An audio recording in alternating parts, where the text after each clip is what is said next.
52ನೇ ಪ್ರಶ್ನೆಯನ್ನ ಗಮನಿಸಿ. tan a into sin a plus cos a is equal to secant a ಎಂದು ತೋರಿಸಿ.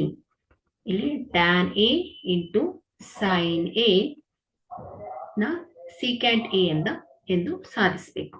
So tan a ಅನ್ನ sin a by cos a ಅಂತ ಬರೆಯೋಣ.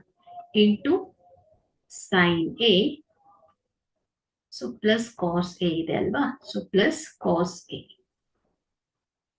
ಸೊ ಇದೇನಾಗುತ್ತೆ, sin square a divided by cos a plus cos a ಆಗತ್ತೆ. So ಇದು divided by 1 ಮಾಡಿದ್ರೆ LCM cos a ಬರುತ್ತೆ ಮಕ್ಕಳು.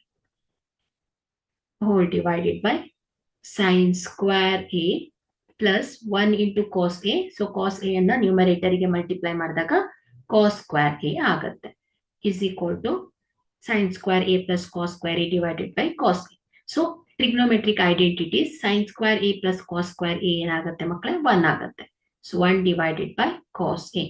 ರೆಸಿಪ್ರೋಕಲ್ ಆಫ್ cos ಏನಾಗುತ್ತೆ, secant a ಆಗತ್ತೆ ಮಕ್ಕಳೇ. So this is RHS. Okay.